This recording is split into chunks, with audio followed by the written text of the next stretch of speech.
communication's like juggling 18 balls at the same time. And if we try and juggle vocal tone variety, pacing, body language, eye contact, things get really confusing really fast.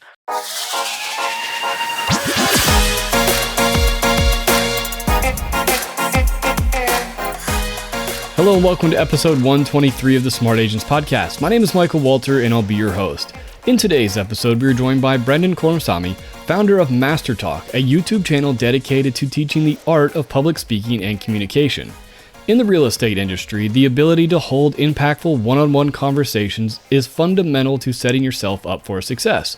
Throughout our time together, Brenden shares his tips and actionable drills that take less than 15 minutes a day to help you prepare for any opportunity that presents itself to get your message across. Now, before we get on to the day's featured interview, make sure to subscribe to the Smart Agents Podcast. You can find the show on all major podcasting platforms such as Apple Podcasts, Google Podcasts, Spotify, and now Amazon Music. Also, if you or someone else on your team has an incredible story or a tip to share with our community, send us a message at feedback@smartagents.com. We're always on the lookout for new stories to share. All right, let's get on to the day's featured interview with Brenden. If you're interested in more, I highly recommend checking out MasterTalk. I've included links in the episode description. Now, really the way I like to start everything out is if you could just introduce yourself to a little bit, who you are and what you do. For sure, Michael. Great to be on. Thanks for having me. So my name is Brenden Kumarasamy. I'm the founder of MasterTalk.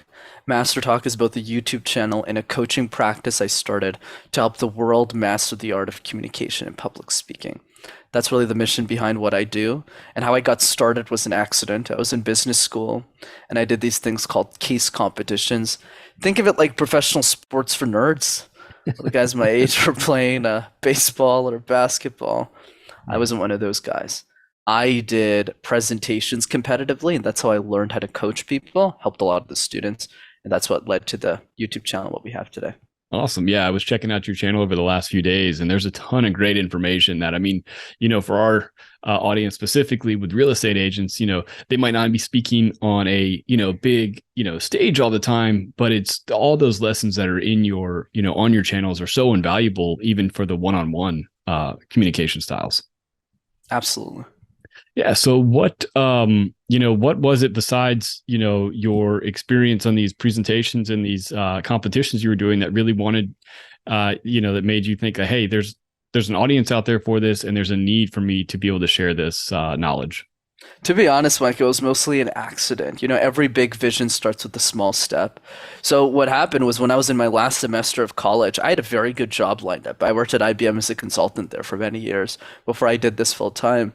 So I was doing fine financially. It was more of a question of, what am I doing with my time to create an impact for the world? And in my last semester, one of my students I had helped just asked me, hey, how did you learn how to speak? I said, what do you mean? It's like, well, did you hire a coach? Did you do Toastmasters? Did you start a YouTube? Did you watch YouTube videos? And I was like, YouTube videos? And that's what sparked the idea for MasterTalk, because I started watching all of those YouTube videos, Michael, that were that were on the platform before I started making content. I was like, oh, these are not really good. Yeah. This is kind of basic. And that's what pushed me to actually take it more seriously. And then I just side hustled it for fun. I was making videos in my mom's basement. And then as the years went by, it turned into thankfully for me, a successful coaching business where I do this whole time now. Right. So, I guess, let's kind of just jump into how to, effectively communicate even, on that one-on-one level, and how, it's one of those things that, in the real estate space, there's so many, everybody has their scripts that they try to memorize, but to be able to make that personal connection, you got to get beyond just the script. Absolutely, Michael. So here's what I always like to say to the real estate crowd. There's a significant difference in income between a top 1% producer in your industry and a 0.1% producer in your industry. So even if you're already a great communicator and you're probably listening to this and you think, well, I'm already doing a lot of the things, I already know how to talk, always ask yourself, how can I keep leveling up my game? Because the next delta, if I'm a top 5% real estate agent, I get to 1, massive income gap. 1% to 0.1, massive again. 0.001, massive again. So how do we practice this on a daily basis? I call them my easy threes, because communication's like juggling 18 balls at the same time, Michael. And if we try and juggle vocal tone variety, pacing, body language, eye contact, Things get really confusing really fast. So let's start with what I believe to be the three easiest balls. Let's start with the number one that helps with those one-on-one conversations, called the random word exercise. Pick a random word like master, like computer screen, like light bulb, and create random presentations out of thin air. Why is this effective? Two reasons. One, it helps you think quickly on your feet. So if you can make up like avocado, when you go into one-on-one conversations, which are also unprepared and unscripted, you're able to deal with those conversations better. And then the second reason is if you can make sense out of nonsense, you could make sense out of anything. Awesome. Yeah, I like that. Especially, for the real estate crowd, you might be going into a house and doing a showing, and all of a sudden something comes up that maybe you weren't prepared for, or, there's everybody has that story where they open up the closet or they open up the bedroom door and it's not at all what they expected, or, you got to kind of pivot real fast. Exactly. I completely agree. So and I really like that idea of, just finding something random. In another instance of that is when that maybe that question kind of comes up that maybe you're not exactly prepared for at the moment. How do you pivot and be able to kind of stop your presentation kind of mid flow and address some of those questions? Great question, Michael. And that plays perfectly into ball number two, which is the question drill. All of us get asked questions all the time in our life, on a podcast, on a show, at work, at school, from our clients, but most of us are reactive to those questions. We're not proactive to them. Example, a few years ago when I started my journey as a podcast guest, I sucked. It's terrible. I remember some guy asked me the other day, I mean, it's not the other day, but 3 years ago. He was like, where does the fear of communication come from? And I looked at him and I said, I don't know, dude. Los Angeles? Like San Diego? So I wasn't that great at it because I was being reactive. So how do we fix this? Every single day for 5 minutes, I just answered one question that I thought the world would ask me about my expertise. And if you do that every single day for 5 minutes for a year, you'll have answered 365 questions about your industry and your expertise. You'll be unstoppable. And that's really the key. Right. And I think that practice right there, from the real estate aspect, is you can go through and list out those questions about different, areas of the community, different, what are the mortgage rates doing? There's so many different topics that you can touch on and kind of hit on those 5 minute, doing that 5 minute lesson with yourself every day. That's awesome. I really like that idea too. And do you suggest maybe even recording those answers so you kind of can play them back and hear them? For sure. I like writing them down because it gets the job done faster. Recording them is great as well, where you write it out and just record it, which might take you an extra 5 minutes. One other bonus tip I'll add to ball two is pick 3 to 4 real estate agents in the country that are in non-competitive areas. So let's say you're a real estate agent in New York. Pick somebody in Atlanta, like buddies of yours. You can pick somebody in Florida, pick somebody in LA, and you can meet on a Zoom call every 2 weeks and drill each other on all the most commonly asked questions that get asked. And if you do that with each other, you'll be better than any other real estate agent in your area. Yeah, that's awesome. And I think, honestly, this is been doing the podcast for a little over 2 years now.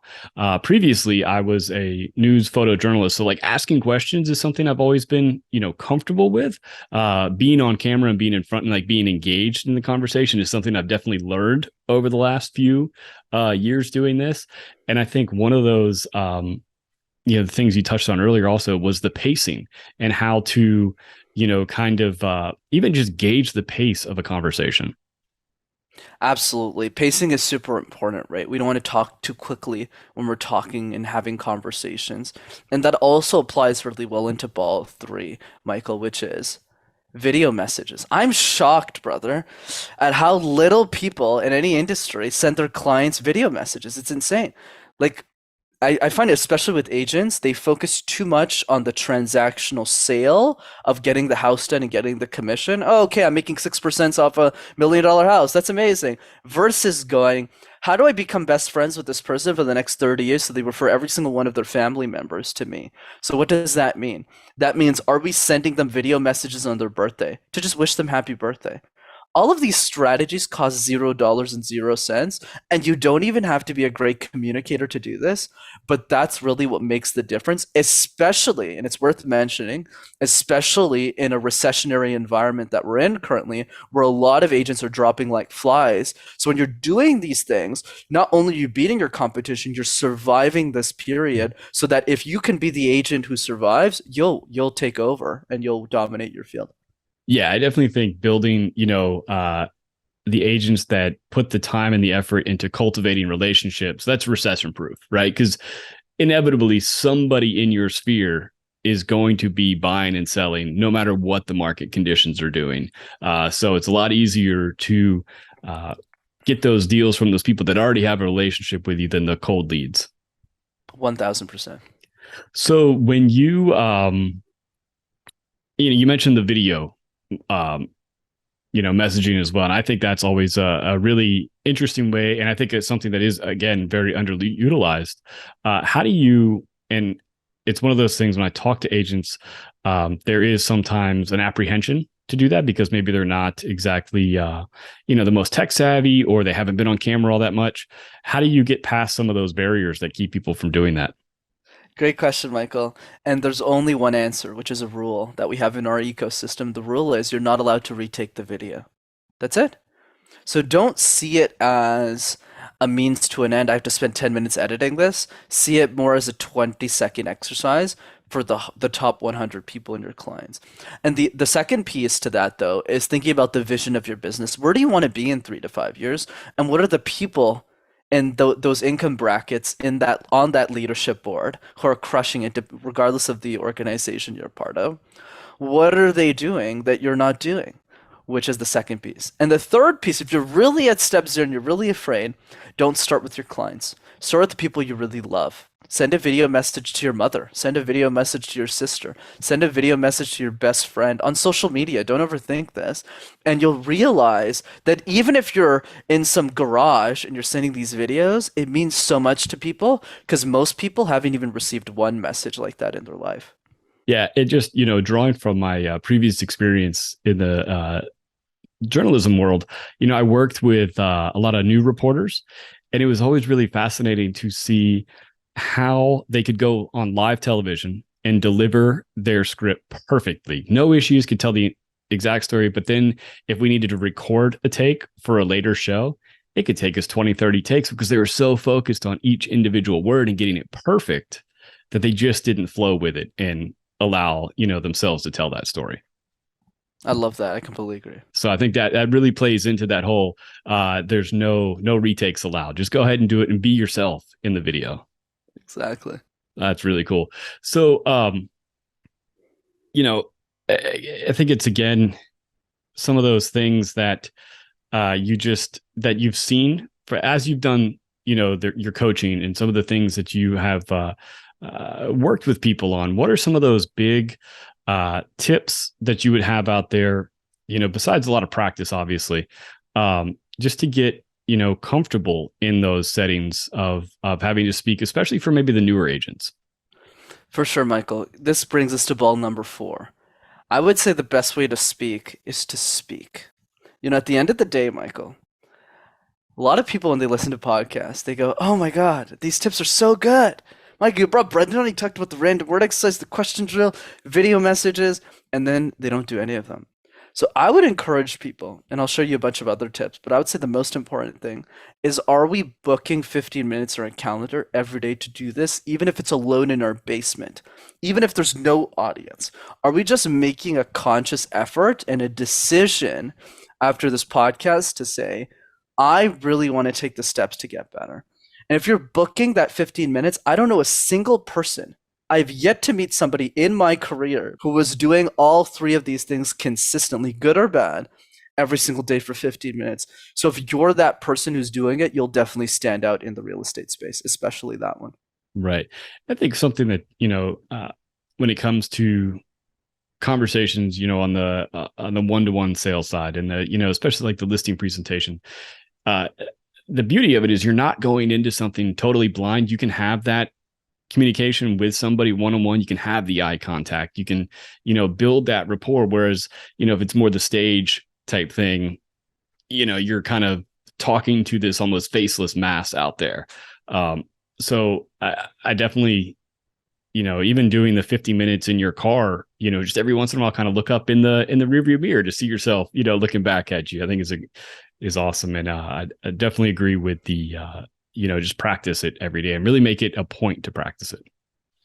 Absolutely. And you could also integrate it with your kids. If for those of you who have kids listening to this, what I always recommend is you can just give them a random word and then they'll give you one. You can practice that in the car when you're picking them to and from school. That's a great way to do this. Another one is shower. Like we all got 10 minutes a day to shower. Hopefully everyone listening to showers every day. So in that 10 minutes, you got the time to do all those exercises. It's just most people don't know how to optimize their time. Right. One of the things that I think even throughout my career, and I think a lot of people deal with this, is um, there's always that thought that maybe there's probably people out there that are a whole lot smarter than I am, or a whole lot they have a higher level of expertise, almost that imposter type syndrome. How do you get past that? As a especially as a new agent that knows that they might be competing against people that have been in the market for 30, 40 years. Great question, Michael. So here's an analogy I'd love to draw on this. Because I definitely experienced imposter syndrome, and just to give a list of all my failures, I grew up in a city called Montreal, which is a city you need to know how to speak French. So I went to French school, but I didn't know the language. So my whole life, not only was I scared of communication, I was presenting in a language I didn't know. Second, I have a crooked left arm because of a surgery I had when I was younger, so it's still crooked today. And I have a lot of social anxiety around speaker, or at least I used to have when I was younger. And the third piece is I have a bachelor's degree in accounting. You would think that a communication expert studied in communication, and I studied anything but. And then the last piece, obviously, I'm not the oldest guy who's been on your podcast, let's put it that way. And I started coaching executives when I was 19. How does that make any sense? So what's the solution? Because I'm probably the king. If there's an award for imposter syndrome, it probably should go to me. So here, or Mark Zuckerberg, one or the other. But the point I want to drive here is a story. Let's say I came to your city, Michael. Okay, where do you live, just for context, like state or something? North Florida. Yeah. Okay, North Florida. So let's say I came to North Florida, and I said, "Hey, man, I'm new to this region. I'm new to wherever city you live. What should I do in the city?" You'll probably tell me. Let's say the city was Orlando, for example's sake, Right. right? And you're like, "Oh, you should go to Disneyland. You should go to this attraction. You should go to this restaurant." That makes sense so far, right? Right. Absolutely. In the same way that if you came to Montreal, which is where I live, you'd say, "Hey, Brenden, what should I do in the city?" I'll probably tell you. I'll Mhm. probably say, "Hey, Michael, you got to go to this restaurant, go to this attraction." So why am I telling you this story? Don't you find it odd, Michael? I mean, we're not tour guides. Are you certified by Yelp or TripAdvisor, any travel No. agencies to tell me which restaurants to go to? No, right? And I'm not either, definitely not. So with some pieces of information in our brain, we don't even think to ask whether or not we're credible. We just say it. We just go, "Oh yeah, just go do the thing." In the same way that with our expertise, the thing we actually want to get better at, the thing we want to study at in real estate, we're nervous. Why is there hesitation? The reason there's a hesitation is it comes back down to what is our definition of expertise. A lot of people think expertise is master degrees, PhDs, whereas for me, expertise just means one step ahead of the next person. So just serve the person you're comfortable serving. And remember that even if you're the freshest person in the industry, your client doesn't know anything about real estate. So as long as you know a little bit more than they do, you can serve them. Right. Before wrapping up, obviously, there's so many different avenues that you can go down, and we could talk for hours really about mastering the communication. But I do want to touch on the fact that agents do have that ability to talk to large scales of people at a time, whether it be an in-person seminar or hosting a webinar over a Zoom like this. So how do you for agents that have never done the more large scale speaking engagements, what are some of your tips for getting comfortable with that if all you're really comfortable with is the one-on-one? Right. So I would say there's a steps to this. So the first step is definitely, are we doing those three exercises every day? And if we're doing that, what's going to happen, Michael, is we're going to start to see significant changes in our one-on-one business. Oh wow, I started doing these question drills that Michael and Brenda were talking about, and I'm super comfortable with clients. Oh, I started doing the video messages. Wow, I just sent a video message. Some guy I sold a house in Wisconsin last year, and now he's referring three houses in my local area. Boom. I just made like an extra 100 grand. And then I started doing, all these exercises. So then we start to see an ROI. So that ROI creates motivation now. And then that motivation gets into the larger scale events. So that's the sequence I would attack it in. For the larger scale events, here's what I would do. Here's the simple advice. Give the same presentation 100 times. In real estate, not much is going to change. So you should just give the presentation you want to give. And I would encourage you to start with the people in your network. They don't even have to be clients. Host a Zoom call every 2 weeks. Say, guys, I'm doing this 60-minute webinar. Put 5 people on the call. Literally, it could be your mom, your dad. Present it. And then in 2 weeks, literally do the same presentation with 5 new people. And if you keep doing that over and over again, you won't be anxious anymore. And you'll be really good as well because it's the same content over and over again. Right. What do you have any kind of tips for, even like tech type tips, like, teleprompter type things, anything that like kind of keep people on track and kind of keep their, um, kind of block out sometimes, you're at a presentation, or I know, doing a webinar, sometimes we'll get a chat that pops up and it'll kind of like catch me off guard a little bit and kind of throw me off a little. So anything out there that can kind of keep people, kind of flowing on their presentation. For sure, Michael. Here's what I would say about flow. Perfect practice doesn't exist. It's all about doing the steps and moving forward. So yeah, we can use tools and teleprompters and stuff. I don't think that really helps. I would say the biggest piece that I think a lot of people miss is two parts. One is really, are we just repeating the same presentation over again? We think that we need to change. Like my free workshop, it's always the same workshop. It's literally, and everyone knows it's the same. And some people have been to it 10 times. That's fine. But the other piece is the criticism. Are we open enough to receive it? So there's three parts to communication, Michael. One is, are people listening to our ideas? The second one is, are people taking action on our ideas? And the third one is, are people sharing our ideas? And I used to suck at 2 and 3, taking action and sharing. So I would just blurt out 100 different tips and nobody would take action. So then what I learned from feedback, I would go up to somebody who would listen to a podcast I was on, and I would say, "Hey, did you do the random word exercise? What's the random word exercise? I heard like 100 tips." And then somebody else goes, "Oh, I don't really have time for the question drill. It's so hard, and there's so many exercises I don't want to practice."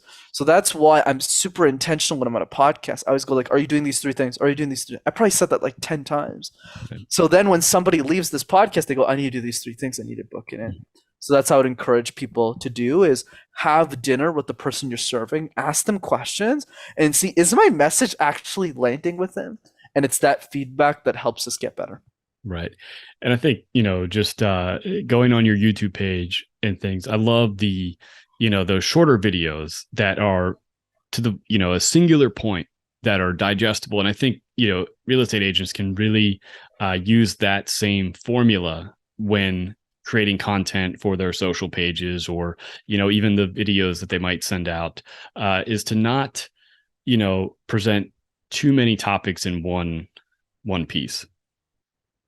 Right. I completely agree. That's why for me the key idea is so important. If there's only one thing that you want your audience to take away, what is it? And I'll tell you my key idea. My key idea is to convince everyone listening to this podcast that communication is easy. It's not that hard. It's not I need to get on a stage, I need to be a TED speaker. It's 15 minutes a day, every day, for a consistent enough period. So because I have that intention, when we're on a podcast, whenever I'm doing a webinar, that comes out.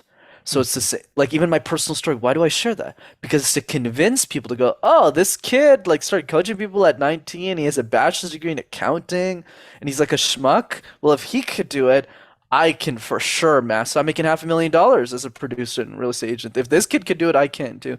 But that's the intentionality behind our message, and a lot of people don't have that, and I encourage you to do. Right. So where can people find more of your content? And if they're interested in, connecting with you to get more of your tips, how can people reach out? Absolutely, Michael. It was so great to be on your show. Thanks so much for having me. So, two ways to keep in touch. The first one is the YouTube channel. Just go to Master Talk in one word. You'll have access to hundreds of free videos. And the second way to keep in touch is to attend one of my free communication workshops that are live and interactive. Though, if you're shy, you can keep your camera off. And if you want to jump in on that, go to rockstarcommunicator.com. Awesome. Yeah. And we'll have everything linked up in the episode description so people can click right on there. I do really appreciate you taking the time to talk with us today. It's definitely a topic that, no matter how many times people hear it, they just kind of keep needing that little push. And I definitely think having those drills that you mentioned are definitely key to that. Absolutely, Michael. Thanks so much for having me. I really want to thank Brenden for joining us today, and I hope you come away with a few actionable items to turn yourself into a better public speaker and communicator. Remember, if you're interested in learning more, I've included links to MasterTalk in the episode description. So once again, if you think you or someone else on your team has an incredible story or tip to share with our community, send us a message at feedback@smartagents.com. Well, that wraps things up for this episode, but remember, follow the show wherever you listen to podcasts, and make sure to subscribe to the Smart Agents YouTube channel. Again, I'm Michael Walter, and we'll see you on the next episode.